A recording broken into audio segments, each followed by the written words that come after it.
Queridos amigos, en vez de ponernos a especular qué eventos faltan, aunque la profecía Luz nos da al respecto, en este capítulo en particular queremos afrontar tres aspectos. El rol de la verdad en los eventos finales, cómo Dios también está asegurando nuestro lugar en el reino eterno y la tarea que todavía nos queda por delante para compartir el mensaje a un mundo que lo necesita. Estudie junto a nosotros cómo podemos activamente marcar la diferencia en este escenario final.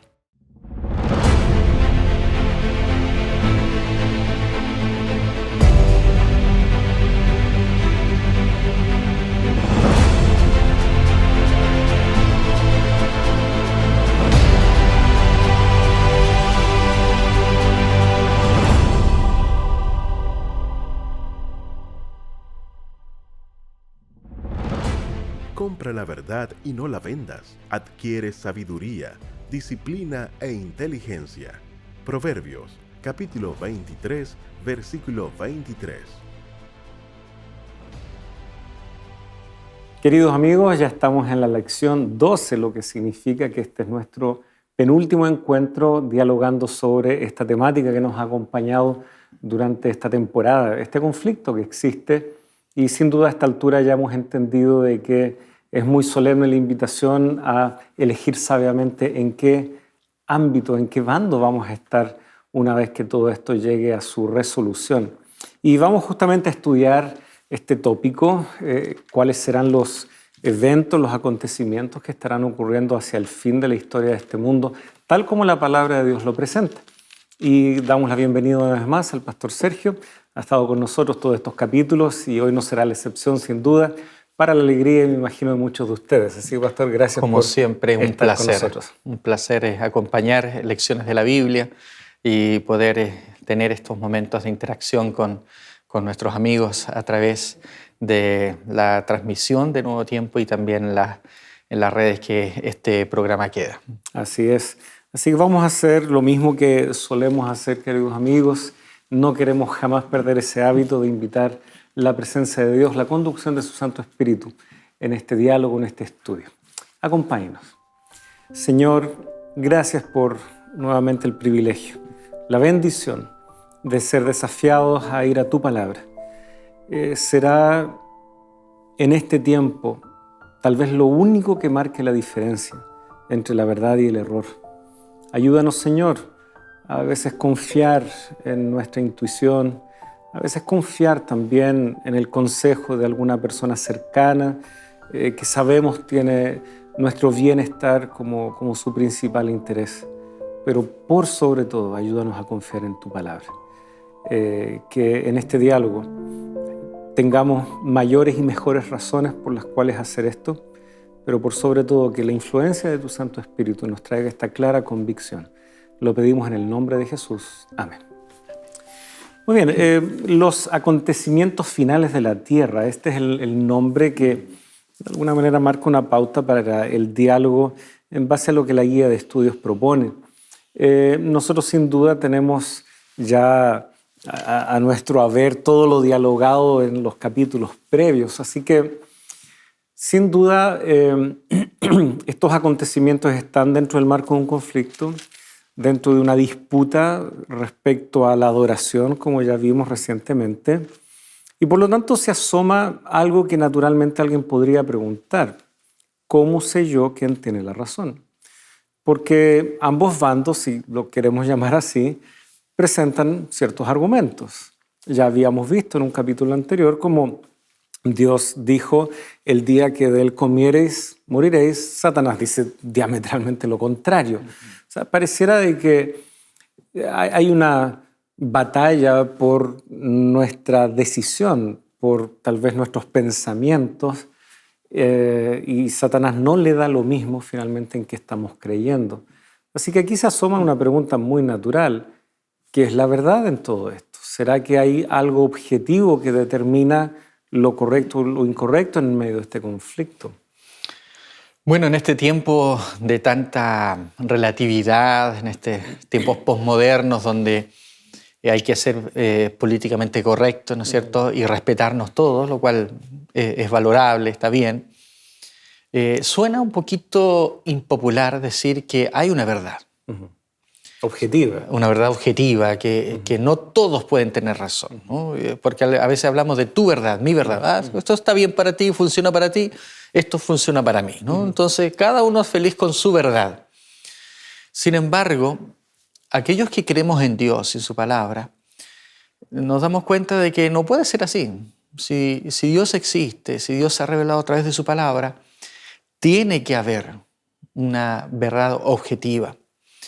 Y nosotros creemos que existe, ¿no? Que existe una verdad. La Biblia llama a buscar la verdad.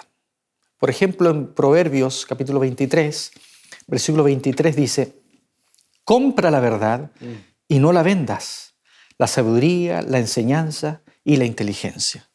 También Jesucristo ahí en el capítulo 8 del Evangelio según San Juan, en el versículo 32, dice, quizás leemos del 31, dice: dijo entonces Jesús a los judíos que habían creído en él: si vosotros permaneciereis en mi palabra, seréis verdaderamente mis discípulos y conoceréis la verdad, y la verdad os hará libres.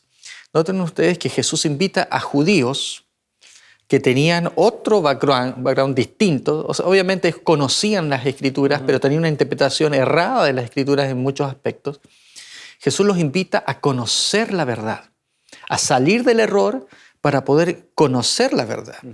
Y luego en el mismo Evangelio según San Juan, en el capítulo 17 y el versículo 17, Jesús nuevamente habla de la verdad cuando dice: santifícalos en tu verdad. Tu palabra es verdad. O sea, hay una verdad. Y esa verdad viene de la palabra de Dios. Sabemos que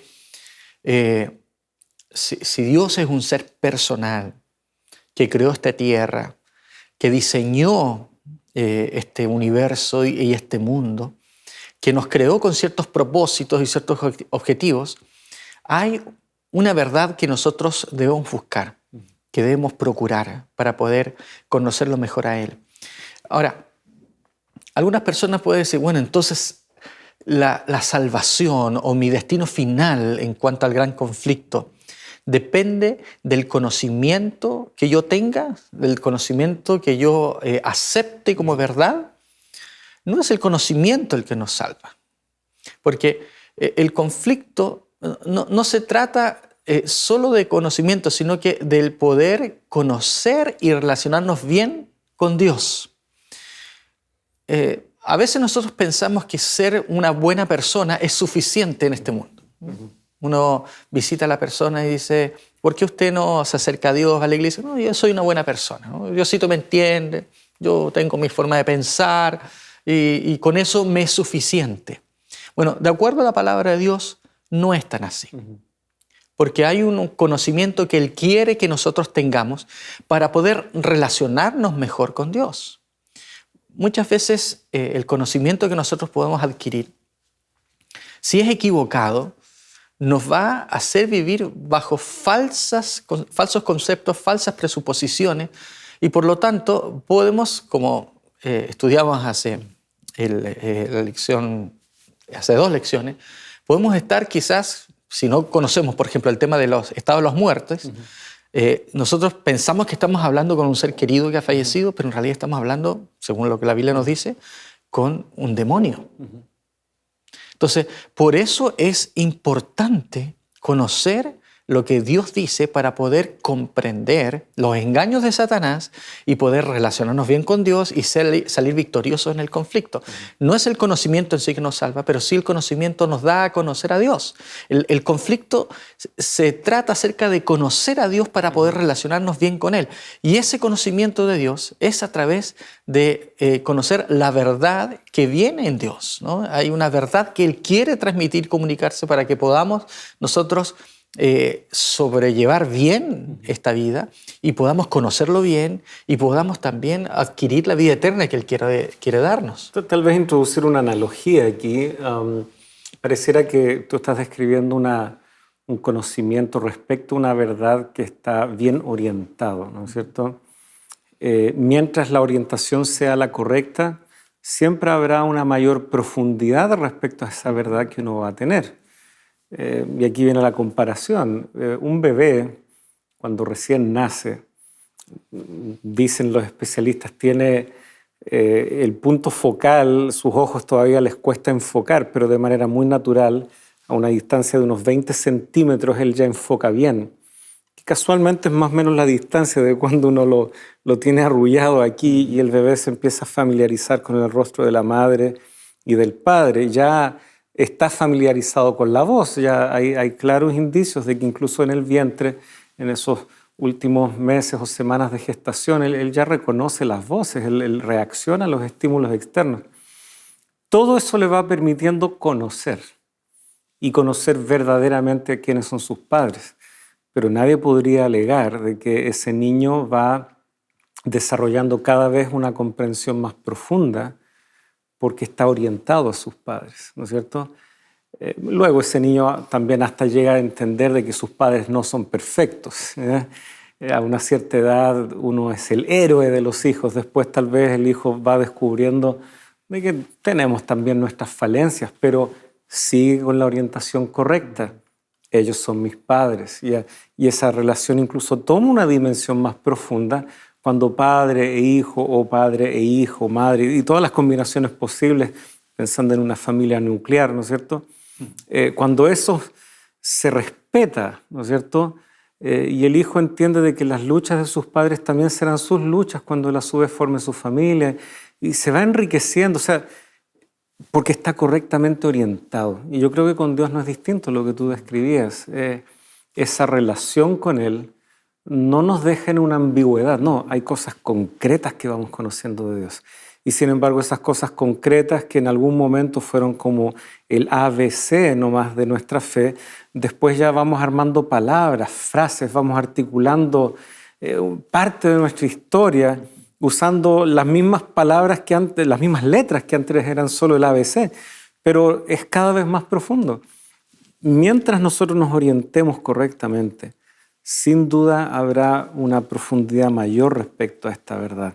Y sin embargo, no es una verdad que estamos hallando en otro lugar, ni que tuvimos que tal vez ser iniciados a través de algún ritual especial. No, perseverar en ir a la fuente de la verdad, que es Cristo. Perseverar a ir a la fuente que es Dios y su palabra. Quizás otra analogía para eso, porque mucha gente dice, en realidad todos los caminos llevan a Dios, ¿no es cierto? Como parecido a ese refrán de que todos los caminos llegan a Roma. Finalmente, en todas las creencias tú vas a encontrarte con Dios, ¿no? Y puede ser, ¿no es cierto?, que a través de ciertas... sabemos que hay gente sincera en todos los credos, en todas las iglesias cristianas, y tiene parte de verdad, pero si hay diferencias a veces doctrinales, significa que no todos pueden tener la razón. Hay lugares donde hay más verdad que en otras, y no da lo mismo a cualquiera, porque si yo tengo una imagen equivocada de Dios, yo me voy a relacionar mal con Él. Yo puedo, por ejemplo, la analogía que te quería presentar es, nosotros acá vivimos en Chillán, ¿no es cierto? Los que no conocen, Chillán es una ciudad que se encuentra 400 kilómetros al sur de la capital de Chile, que es Santiago. Entonces, si alguien me pregunta a mí, ¿cuál es la mejor manera de llegar de Chillán a Buenos Aires, que es la capital de Argentina?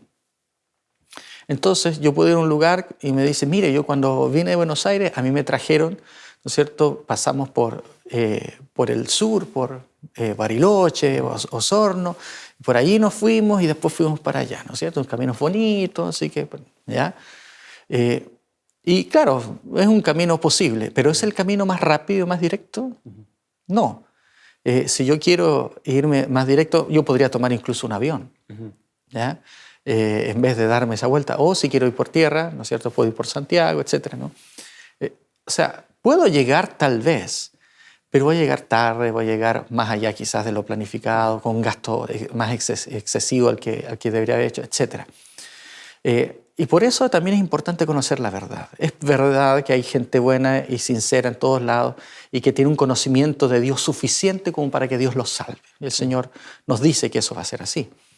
Sin embargo, es mucho mejor si nosotros nos esmeramos por conocerlo a Dios tal como se ha revelado y en la plenitud de su verdad tal como nosotros podemos llegar a conocerla. Estamos en un mundo donde no creo que podamos llegar a un momento de decir yo sé todo lo que tengo que saber, pero por lo menos tener suficiente información y un conocimiento bastante cercano a Dios y de su palabra para poder relacionarme bien y saber cuáles son sus propósitos para mi vida y para los que me rodean. Y es porque Jesucristo lo dijo, yo he venido para que tengan vida y la tengan en abundancia. Entonces sí, puedo estar vivo, pero alimentándome mal, no siendo temperante, tal vez no durmiendo las horas necesarias.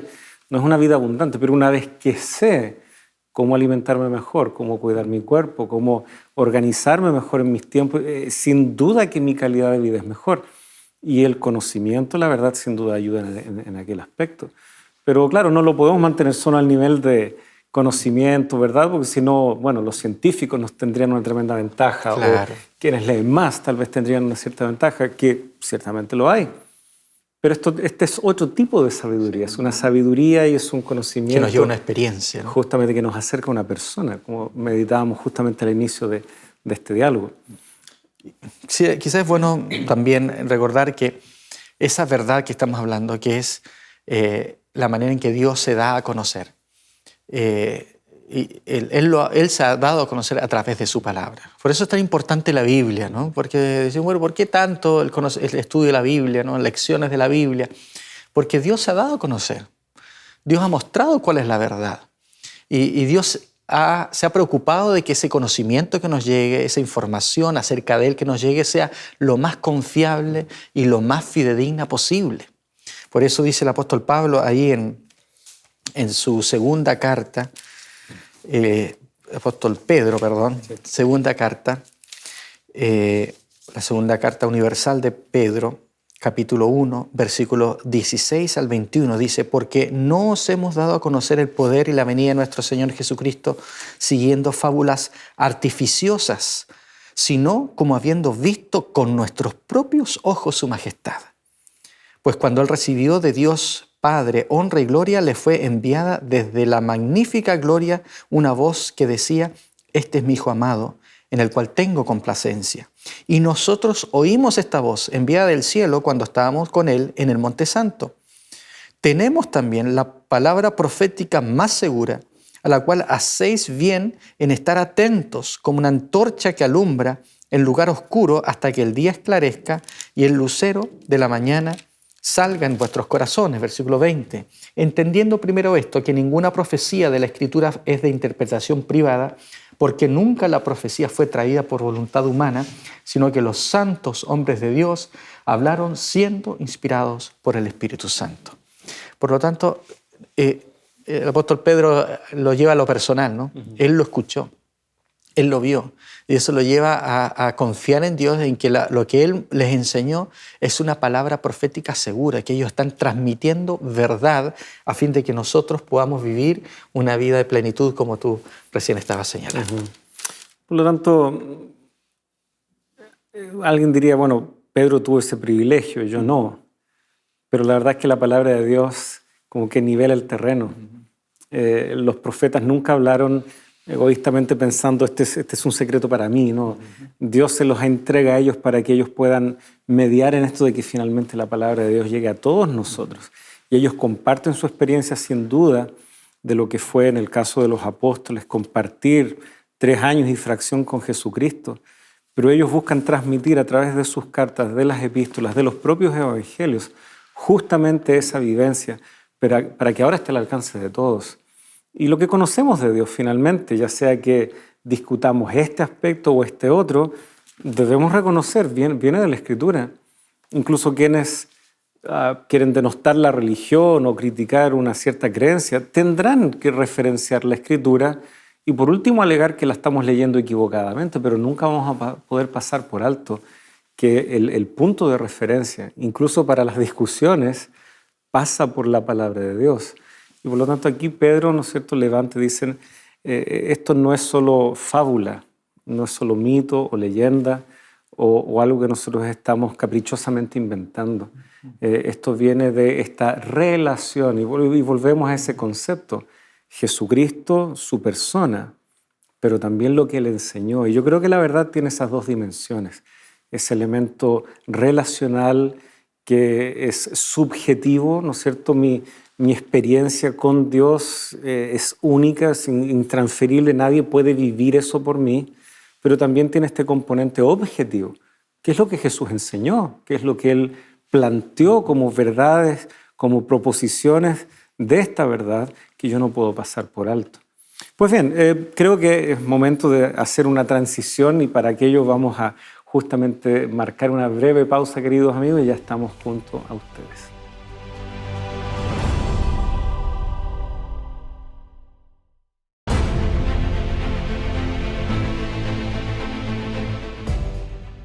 Queridos amigos, recién acabamos de ver en el bloque anterior lo relevante, lo importante que es reconocer la verdad como algo objetivo y que también conecta en esta relación única, intransferible con Dios, con la persona de Jesucristo. Sin embargo, ¿cómo responde Dios a una decisión honesta y sincera respecto de la verdad? ¿Qué hace Dios cuando Él ve que sus hijos perseveran en la verdad? Porque a la luz de los eventos finales, ya lo anticipábamos, de alguna manera tenemos que decidir con quién vamos a estar, dónde van a estar nuestras lealtades. Y por lo tanto, mi decisión aquí de alguna manera repercute respecto a este conflicto en donde Satanás ha alegado que en realidad no se puede acercarse uno a Dios, que Dios está tal vez siendo injusto, de que su ley y sus mandamientos son imposibles, etc. Pero si la verdad existe y somos invitados a abrazarla, ¿cómo toma eso Dios? ¿Cómo actúa Dios cuando Él ya ve que un hijo suyo se ha entregado a la verdad y ha respondido y está creciendo en la verdad? Quisiera responder con dos pasajes que aparecen en la epístola del apóstol Pablo a los Efesios. En el capítulo 1, en el versículo 13, dice así, Efesios 1:13, en Él también vosotros, habiendo oído la palabra de Dios, el evangelio de vuestra salvación, y habiendo creído en Él, fuisteis sellados con el Espíritu Santo de la promesa. Que luego dice el 14, que es las arras de nuestra herencia hasta la redención de la posesión adquirida para alabanza de su gloria. Luego en la misma epístola, en el capítulo 4, el versículo 30, dice, y no contristéis al Espíritu Santo de Dios, con el cual fuisteis sellados para el día de la redención. Se habla acá de un sello. Se habla de que el Espíritu Santo es aquello con el cual Dios nos sella. El apóstol Pedro, cuando predicaba en los Hechos, dice, no arrepentidos y recibiréis el don, dice, del Espíritu Santo. El Espíritu Santo tiene la función en ese sentido de poder tomar, vamos a decir, descender sobre nosotros, entrar en nuestra vida y poder hacer que de manera efectiva nosotros pasemos a ser siervos de Dios, ¿no? Pasamos a ser ahora, estar del lado de Dios. Y esa es una experiencia que todo creyente al aceptar a Jesucristo debe tener, ¿no? El poder recibir el Espíritu Santo y andar en Él, ¿no? Andar conforme a las obras del Espíritu, etc. Un sello es algo que asegura, ¿no? La lección ahí nos recuerda que estos sellos marcaban no solamente autenticidad, sino también pertenencia. Entonces el Espíritu Santo nos asegura que nosotros ahora pertenecemos al Señor y que somos auténticos hijos de Él. Nos da nuestro certificado de salvación. Cuando entremos al cielo, ¿no? Lo que nos debieran pedir es este certificado, ¿no? ¿Está el Espíritu Santo? ¿No? ¿Recibiste el Espíritu Santo? Eso es lo que nos asegura nuestra entrada al cielo, nuestra redención. Ahora, aparte del Espíritu Santo, también en esta crisis final, en esta crisis de adoración que hemos estado hablando ya desde varias semanas, hay un sello, hay una identidad que está desde el principio de la creación, ¿no? Lo hemos mencionado ya también más de una vez, y que también identifica a los verdaderos adoradores, a los verdaderos fieles que quieren realmente hacer la voluntad de Dios. Y cuando el Apocalipsis habla de los sellados, ¿no es cierto? Se habla del sello del Dios vivo ahí en Apocalipsis capítulo 7, y que los juicios no van a caer hasta que estén totalmente sellados los siervos de Dios. Podemos decir, bueno, ¿a qué se refiere este sello en esta crisis final? Ese sello del Espíritu Santo, nosotros sabemos que va acompañado con una fidelidad a Dios en los mandamientos. Y hemos visto, ¿no es cierto?, que una característica que se presenta a lo largo del Apocalipsis es que los hijos de Dios son aquellos que guardan los mandamientos de Dios. Y que es necesario adorar a Dios en esta crisis final como creador, ¿no? Son puntos que hemos estado enfatizando en las lecciones anteriores. Y a partir de eso nosotros podemos decir que en esta crisis final va a haber un sello que va a identificar a aquellos que quieran ponerse efectivamente al lado de Dios, ¿no?, obedeciendo sus mandamientos y adorándolo como creador. Y uno de los elementos que hemos destacado y lo volvemos a hacer tiene que ver con la observancia del sábado. Porque el cuarto mandamiento, cuando uno lo lee en Éxodo capítulo 20, versículos 8 al 11, se nos dice que el sábado es aquello que nos hace a nosotros reconocer a Dios como nuestro creador, ¿no? Si leemos ahí, vamos ahí a Éxodo capítulo 20, vemos ahí varios elementos que nos permiten identificar a Dios como creador. Vamos a leer el versículo 11, ¿no es cierto? Allí, cuando dice, porque en 6 días hizo Jehová los cielos, Éxodo 20:11, ¿no? Porque en 6 días hizo Jehová los cielos y la tierra, el mar y todas las cosas que en ellos hay, y reposó en el día séptimo, por tanto Jehová bendijo el día de reposo y lo santificó. Note que aquí se muestra, ¿no es cierto?, que el sábado es aquel que nos recuerda que Dios es el creador, que Él es el dueño, el creador de cielos, tierra y mar, y por lo tanto, ¿no es cierto?, al reconocerlo como nuestro creador, como el dueño del universo, nosotros estamos también siendo sellados, ¿no es cierto?, a Dios, para con Dios por nuestra fidelidad a este conflicto de adoración que, entre otras cosas, tiene que ver con el tema de la creación, ¿no? Sabemos que Satanás también ha procurado contradecir lo que la Biblia dice respecto a la creación. La teoría de la evolución hoy es ampliamente aceptada, incluso en círculos cristianos. Nosotros, los que creemos en la palabra de Dios, creemos que es una mala interpretación de los hechos científicos, ¿no? Es posible interpretar los datos científicos que se conocen a la luz de la Biblia y poder establecer que el relato bíblico es totalmente coherente con los datos científicos que se encuentran. Y por lo tanto, este conflicto de adoración en cuanto a la creación encuentra su punto cúlmine en la crisis final, creemos nosotros, a través de lo que se describe aquí en relación al sello de Dios y la falsa adoración de un falso día en contraste al día que Dios estableció para adorar.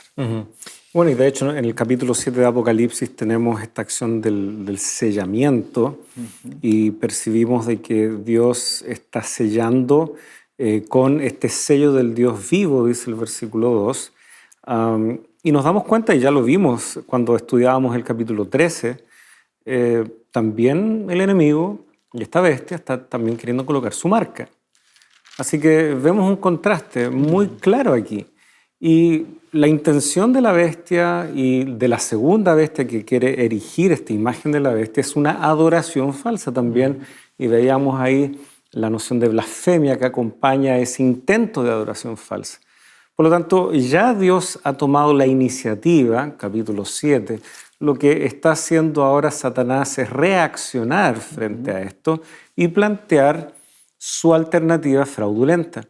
Por lo tanto, ya que es adoración, bien tú lo señalabas, hay muchos aspectos que pueden describir cómo adoramos, pero pensando de manera visible, concreta, y algo que ha sido un tema de discusión y que se ha podido evidenciar en la historia es este traspaso del sábado al domingo, en donde la Iglesia, y bueno, la Iglesia Católica, el papado en diferentes instancias ha señalado que casi este traspaso o el reconocer o el enaltecer el domingo por sobre otro día es un verdadero reconocimiento de su autoridad como tal. Por lo tanto, ¿por qué establecer un día que va totalmente contrario a lo que dice la palabra de Dios?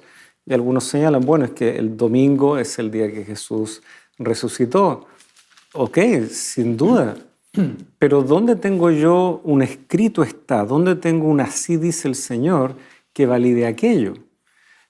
Sin duda en los primeros años los cristianos tanto se reunían sábado y domingo porque sin duda reconocían, hoy también muchas iglesias cristianas se reúnen no solo un día por semana porque reconocen que es el privilegio poder reunirse, adorar a Dios más de una sola vez. Pero en ningún momento uno podría justificar que ese anhelo por adorar a Dios más días por semana tenga que echar por tierra aquel día sobre el cual Dios ha sido explícito. Sin embargo, este poder ha tratado de hacer eso. Y de hecho lo ha logrado en cierta medida. Y mira cómo Satanás intenta siempre imitar o digamos, hacer la copia barata de lo que Dios hace, ¿no? Porque así como está el sello de Dios, el sello del Dios vivo, aparece la marca de la bestia. Dice Apocalipsis 14 que este sello está en las frentes, ¿no es cierto? Está el nombre del Cordero y de su Padre escrito en la frente. En Apocalipsis 13, versículos 16 y 17, dice que esta marca de la bestia hacia todos, dice la bestia, ¿no? La segunda bestia hacía que todos, pequeños y grandes, ricos y pobres, libres y esclavos, se les pusiese una marca en la mano derecha o en la frente y que ninguno pudiese comprar ni vender, sino el que tuviese la marca o el nombre de la bestia o el número de su nombre. Vemos ahí, ¿no es cierto?, que el sello de Dios está en la frente y está claro, ¿no es cierto?, es el nombre de Dios y del Cordero, ¿no es cierto?, pertenecen a Él, han sido sellados por el Espíritu Santo, son fieles en reconocer a Dios como Creador en este conflicto de adoración en torno a un falso día, y un verdadero y un falso día de adoración. En cambio, los que tienen la marca de la bestia está en sus mentes y en su mano. Esto siempre saludo con que esto afecta de alguna manera tanto la mente, los pensamientos, las ideas, como también el trabajo, ¿no? Va a haber aparentemente ciertas restricciones que solamente ciertas personas van a poder trabajar, van a poder comprar, vender, etcétera, ¿no? Entonces, vemos que esta crisis se configura cuando este falso sistema de adoración obliga que todos reciban la marca de la bestia y hay un grupo, ¿no es cierto?, que rechaza eso y que recibirán el sello de Dios. Algo insinúa el autor de la guía de estudios que me parece tiene cierto asidero. Es en la frente o en la mano, ¿no es cierto? No es en ambos lugares. Si es en la frente, uno dice, ok, las convicciones, las ideas. Si es solo en la mano, porque es o aquí o acá, parece que la persona, ok, adopta las acciones, hace todo lo que debe hacer. La convicción tal vez no lo acompaña, tal vez no le interesa la discusión respecto a la verdad o el engaño o el error, pero estará dispuesto a llevar adelante ciertas acciones porque eso lo quita de la atención, del foco ahí, del ojo del huracán, cuando todas estas cosas se precipiten. Me parece que eso tiene también mucho sentido. Hay quienes lo harán por convicción y lucharán férreamente en contra de los hijos de Dios y atacarán la verdad muy abiertamente. Otros tal vez querrán mantener una cierta neutralidad al respecto, pero eso es un engaño porque la mano denota de que ellos sí han elegido un bando, han elegido una forma de vida frente a esta disputa. Podrán tal vez querer alegar, no, yo hice esto en ignorancia, o no, nunca me quise meter mucho en esto, preferí, déjenme en mi ignorancia, dicen algunos, no quiero meterme en esto, pero sus acciones delatan que ellos sí han tomado una decisión. Me parece que hay una lectura interesante que nos sugiere ahí el autor. Y no es una decisión tan baratas, ¿no? Porque si bien es cierto, no recibir la marca de la bestia va a significar ciertas privaciones en sus libertades, como aquí nos dice la palabra de Dios, vemos también después en el siguiente capítulo que recibir la marca de la bestia sí trae también consecuencias eternas. Y eso es importante poder tenerlo en cuenta en medio de este conflicto. Sí, bueno, y ahí volvemos a algo que vimos ya hace un par de lecciones. No teman a aquel que puede dañar el cuerpo. Teman más bien a aquel que puede destruir al ser por completo. ¿Ya? Y sin duda, Dios destruirá el mal, Dios destruirá a Satanás. La muerte y el mal ya no será más. Tal vez me tocará padecer por causa de la verdad. Tal vez me tocará morir prematuramente. Pero eso es un bajo precio a la luz de ganar la vida. Y por eso Jesús lo dijo, el que pierda la vida por mi nombre, por causa de mi nombre, la ganará finalmente.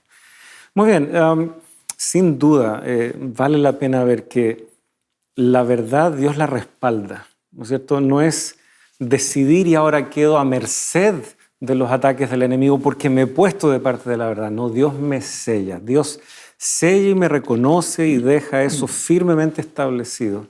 Qué bueno es saber que Dios está preparándonos para estos escenarios. Quedan todavía algunos elementos que nos gustaría revisar junto a nuestros amigos, así que vamos a hacer una vez más una muy breve pausa y ya regresamos.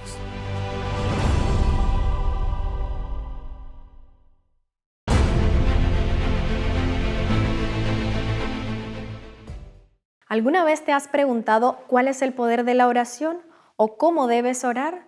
La guía de estudio titulada Dios me oye te ayudará a encontrar estas respuestas. Para solicitarlas solo debes escribir al número que está apareciendo en pantalla o también lo puedes hacer ingresando a nuestro sitio web. Que el Señor te bendiga.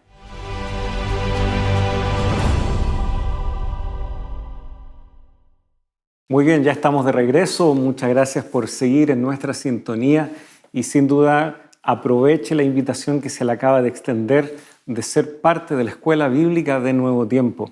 Hay materiales muy preciosos que transmiten esperanza y que pueden llegar a usted a través de diferentes formatos, incluso de manera gratuita a su hogar en formato físico, si así usted también lo necesita.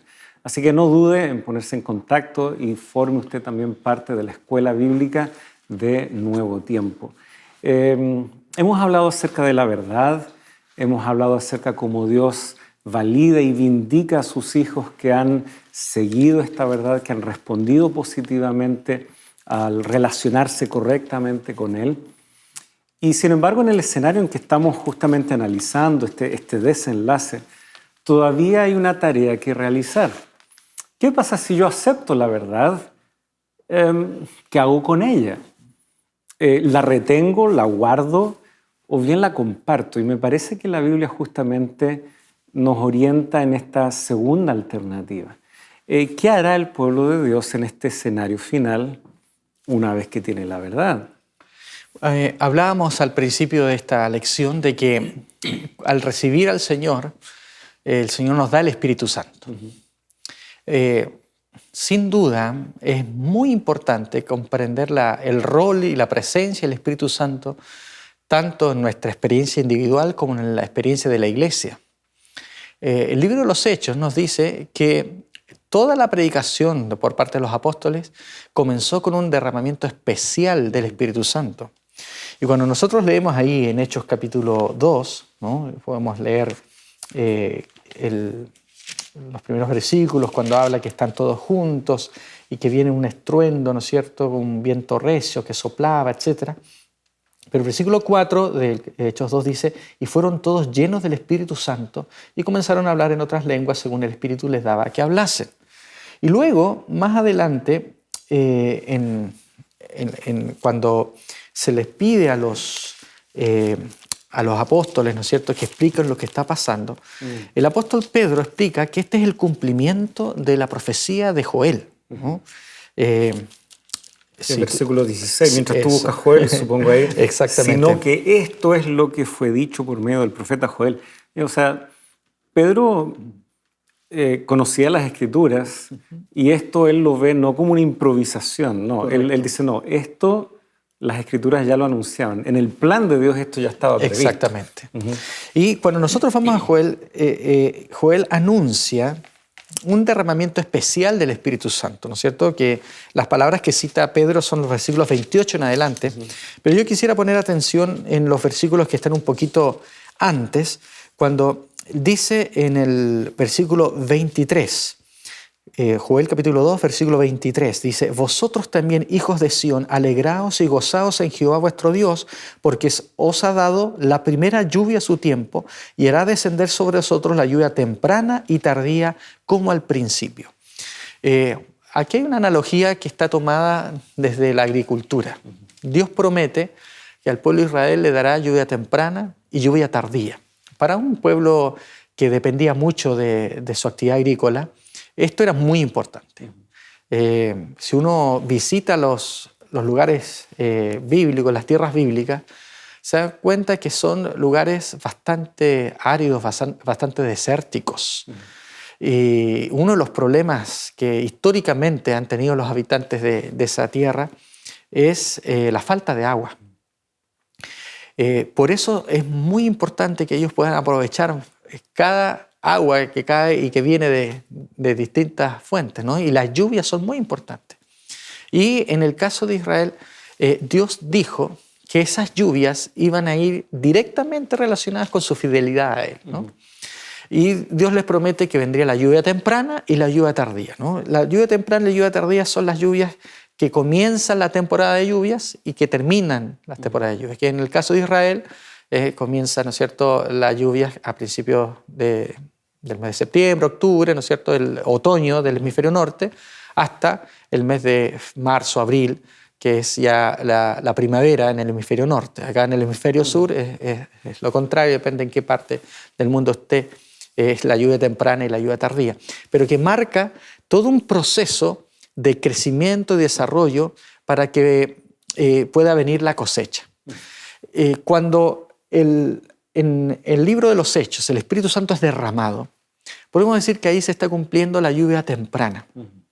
Allí el Espíritu Santo capacita, habilita a los apóstoles y a la iglesia para que puedan iniciar la verdad del Evangelio, la predicación de la verdad del Evangelio. Y fue con un impacto tremendo. El Señor los bendijo con tremendos dones espirituales para poder llegar a todo lugar. Y de hecho, la predicación de los apóstoles fue tan impactante que ellos hasta el fin del primer siglo ya tenían prácticamente cubierto todos los alrededores de toda la zona romana, incluso más allá de las fronteras. Parte de la historia también refleja que hubo evangelistas que fueron más allá de las fronteras de lo que era el imperio en ese momento. Entonces vamos a decir que esa lluvia temprana, ¿no?, ese aguacero que se produce el inicio de la predicación del Evangelio. Pero ahora también podemos hablar de una lluvia tardía. Y la lluvia tardía también está prometida en la palabra de Dios. Y también significa que Dios va a terminar la predicación del Evangelio con una manifestación especial de su Santo Espíritu, ¿no? Y se nos invita a solicitar y a pedir la lluvia tardía. Vamos a leer algunos textos que nos pueden recordar eso, pero quizás podríamos leer Oseas, ya que estamos en Joel, al ladito, justo antes, ¿no es cierto? En el capítulo 6, el versículo 3, dice: y conoceremos y proseguiremos en conocer a Jehová, como el alba está dispuesta a su salida, y vendrá a nosotros como la lluvia tardía y temprana a la tierra, ¿no? Nuevamente mencionada. Si nosotros vamos también un poquito más allí al libro de Zacarías, también se habla de esta lluvia temprana casi al final del Antiguo Testamento. Primero en el capítulo 4, el versículo 6, dice: entonces respondió y me habló diciendo: esta es la palabra de Jehová sobre Babel, que dice: no con ejército ni con fuerza, sino con mi espíritu, ha dicho Jehová de los ejércitos. Aquí se hace una referencia al Espíritu Santo, que es el tema, ¿no es cierto?, en relación a lo que es la lluvia tardía. Y luego yo ya me adelanté a ir a Santiago también, capítulo 5, ¿no es cierto?, versos 7 y 8. Por tanto, hermanos, sean pacientes hasta la venida del Señor. Miren cómo el labrador espera el fruto precioso de la tierra, siendo paciente en ello hasta que recibe la lluvia temprana y la tardía. Sean también ustedes pacientes, fortalezcan sus corazones porque la venida del Señor está cerca. O sea, se compara la perseverancia del cristiano, el perseverar en el Evangelio, el cumplir la tarea como cristianos en el mundo, en el marco de la inminente venida del Señor, pero entendiendo de que están estos plazos, ¿no es cierto? Algo que ha iniciado, pero llegará a su madurez con la lluvia tardía, ¿no? Exactamente. Entonces, si tomamos esta analogía de la lluvia con el descenso del Espíritu Santo, podemos perfectamente decir que así como el Señor acompañó el inicio de la predicación del Evangelio, lo va a hacer al final. El Señor se va a manifestar al final del tiempo con un derramamiento especial del Espíritu Santo. Principalmente porque sin la ayuda del Espíritu Santo, como leíamos en Zacarías, es imposible cumplir la misión. La Biblia nos dice que para que Él pueda venir, tiene que haber, ¿no es cierto?, este derramamiento especial. ¿Para qué? Porque esto va acompañado también con una proclamación del Evangelio que es sin precedentes. Cuando nosotros vemos lo que el Señor espera de su pueblo en el tiempo del fin, nos encontramos con algo que es imposible desde el punto de vista humano, que es un impacto global con la predicación del Evangelio. Eso lo vemos en Apocalipsis, por ejemplo, el capítulo 18. A mí me gusta predicar de este versículo especialmente. Podemos leer el versículo 1, dice: después de esto vi a otro ángel descender del cielo con gran poder y la tierra fue alumbrada con su gloria, ¿no? Y yo les suelo preguntar a los hermanos: ¿quién es este ángel que ilumina toda la tierra con su gloria? Me sorprendió saber que no todos, muchos, la primera respuesta es Jesús, ¿no es cierto? Pero no, aquí estamos viendo que justo antes de la caída de Babilonia, viene un mensajero de Dios que ilumina la tierra con su gloria. Trae un mensaje muy similar al mensaje de los tres ángeles. Por lo tanto, podemos decir que no es un mensaje nuevo, sino que es el mismo mensaje que vienen predicando los tres ángeles, pero ahora la diferencia no es el mensaje, sino es el impacto del mensaje. Porque el mensaje es tan fuerte que ilumina toda la tierra con la gloria de Dios. O sea, denuncia lo que hablábamos, ¿no es cierto?, de la verdad, del error, denuncia el error de este falso sistema de oración, ¿no?, de Babilonia, y ilumina con la verdad.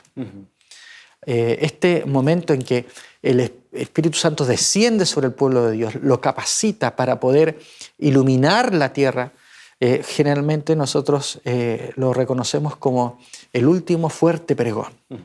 Y está anunciado, ¿no es cierto?, a lo largo de la palabra de Dios. También Jesús dijo que en Mateo 24, 14, que este evangelio del reino debe ser predicado a todas las naciones, ¿no es cierto?, para testimonio a todos los moradores de la tierra, y entonces vendrá el fin. Entonces, digamos que la próxima profecía que debe cumplirse para que todo esto que hemos estado hablando pueda ser una realidad es que la iglesia cumpla su misión, que busque la presencia del Espíritu Santo. No hay que esperar, voy a esperar que descienda. Hay una cita por ahí de Ellen White que dice que no debemos esperar la ayuda tardía porque ya está disponible para todos aquellos que la buscan, procuran, dice, el rocío de la mañana. O sea, no está lloviendo cántaros, pero sí hay agua disponible y nosotros podemos ir llenando nuestro vaso poco a poco hasta que venga la ayuda tardía y va a ser la última gota que va a rebalsar el vaso, ¿no? Y como veíamos, la presencia del Espíritu también ya es una realidad. Tú aludías ahí a la predicación de Pedro en Hechos 2, que justamente es en ocasión de la lluvia temprana, en donde la promesa del Espíritu Santo es justamente recalcada por el apóstol en ocasión del arrepentimiento, el bautismo, y recibiréis el don del Espíritu Santo, o aquellos textos que también pudimos revisar respecto a esta garantía que el Espíritu Santo justamente constituye respecto a la salvación del cristiano. Es curioso cómo Pedro sabe interpretar a Joel correctamente y como que lo interpreta en dos tiempos, ¿no es cierto? Porque Joel, pocos textos después de anunciar ese descenso del Espíritu sobre toda carne, y vuestros hijos y vuestras hijas y vuestros ancianos, etc., pero también comienza a anticipar que eso será justo antes de la venida del día de Jehová. Y sin duda desde la predicación de Hechos 2 hasta la segunda venida ha transcurrido tiempo. y ciertos sucesos han quedado ahí como en punto suspensivo, y Pedro entiende eso, porque él cita a Joel hasta un cierto punto.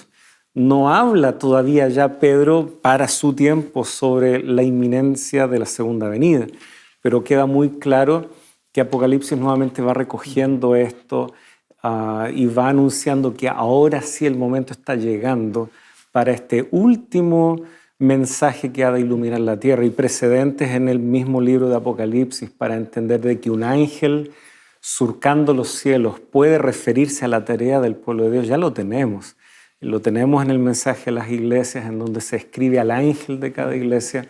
En el mensaje a los 3 ángeles también vemos una labor que seres humanos han debido realizar en la historia, y por lo tanto, llegando al capítulo 18, vemos que nuevamente se nos entrega el testimonio, ¿no es cierto?, en esta carrera de relevos, por decir así. Los profetas en la antigüedad hicieron lo suyo. Quien fue Juan el Bautista y que preparó el camino para Jesús también lo hizo. Los apóstoles luego también. Durante la historia del cristianismo hubo grandes lumbreras, y así incluso se les llama, ¿no es cierto?, a los reformadores, etc. En el tiempo final habrá también una tarea para el pueblo de Dios. ¿Qué invitación, qué desafío podríamos dejar, considerando que ya el tiempo una vez más se nos ha hecho poco? Queridos amigos, la palabra de Dios nos muestra que el final del tiempo, los acontecimientos que van a ocurrir, marcan solamente la presencia de 2 tipos de personas. Aquellos que reciben la marca de la bestia y se unen a este falso sistema de adoración, y aquellos que reciben el sello de Dios y reciben una capacitación especial del Espíritu Santo para poder terminar la predicación del Evangelio y ser parte de aquellos que se acercarán al Señor y podrán también entrar por las puertas de la Nueva Jerusalén. Yo te pregunto, ¿en cuál de los 2 grupos tú quieres estar? ¿En aquellos adoradores de Dios, verdaderos adoradores de Dios, o en aquellos que se dejarán llevar por los engaños de Satanás y de este mundo? Yo te invito a que tomes la decisión correcta y que desde ya busques esa presencia del Espíritu Santo en tu vida para que te ayude a encontrar la verdad y puedas tomar la decisión correcta en frente a los acontecimientos finales que hemos estado describiendo. ¿Por qué no tomamos esa decisión a través de una oración? Inclina el rostro ahí donde estás.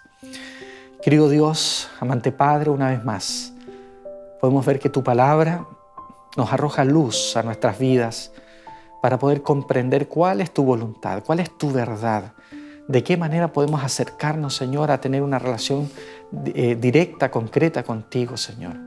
Tú nos muestras, Señor, cuáles son los engaños de Satanás y nos muestras, Señor, dónde está una adoración correcta en un día correcto. Y nos muestras, Señor, cómo podemos buscar tu presencia y ser llenos de tu Santo Espíritu para poder cumplir la misión que tú le has dado a tus hijos. Ayúdanos, Señor, a cada uno de los que estamos acá, a los que están escuchando, viendo este programa, que puedan también ellos tomar la decisión adecuada, correcta, de seguirte a ti, de recibir el don del Espíritu Santo, de adorar a Dios en el día correcto, de manera que puedan ellos también ser parte de aquellos que iluminan toda la tierra con la gloria de Dios a través de un carácter transformado y a través de la predicación del Evangelio a todo lugar de este planeta. Que eso sea una realidad, te lo pedimos, Señor, en el nombre de tu Hijo amado Jesús. Amén. Amén. Muy bien, muchas gracias, Pastor Sergio. Queda la invitación, queridos amigos, y también no solo la invitación a formar parte de este mensaje, sino también a encontrarnos la próxima semana para lo que será nuestro último episodio juntos en esta temporada. Será hasta la próxima.